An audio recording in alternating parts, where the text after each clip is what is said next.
মৃত্যুর সময় মানুষ একটা কথাই বেশি বলে, আর একটু সময় যদি পেতাম। আসসালামু আলাইকুম, বিসমিল্লাহির রহমানির রহিম। মৃত্যুর সময় মানুষ একটা কথাই বেশি করে বলে, আর একটু সময় যদি বেশি পেতাম।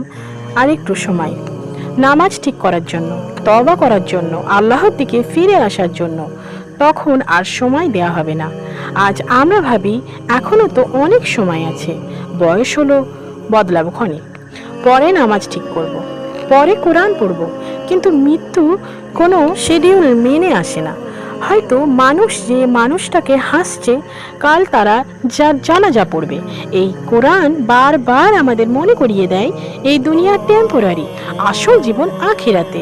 আজ মানুষ দুনিয়ার জন্য কত কষ্ট করে, কিন্তু আখিরাতের জন্য অল্প কষ্টতেই তারা করতে চায় না। অথচ মৃত্যুর পরে সবচেয়ে বড় আফসোস হবে, কেন আমি আল্লাহর দিকে ফিরে আসলাম না, কেন সময় নষ্ট করলাম, কেন গুনাহ ছাড়লাম না।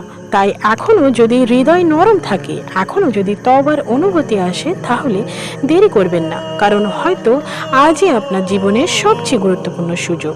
আল্লাহ যেন আমাদের আফসোস করার আগেই সঠিক পথে ফিরিয়ে আনেন, আমিন। আপনি কি আজ থেকে নিজেকে বদলানোর চেষ্টা করবেন? তাহলে আমিন লিখে যান কমেন্টে। মৃত্যুর পরে মানুষ সবচেয়ে বেশি আফসোস করবে আল্লাহর দিকে ফিরে না আসার জন্য।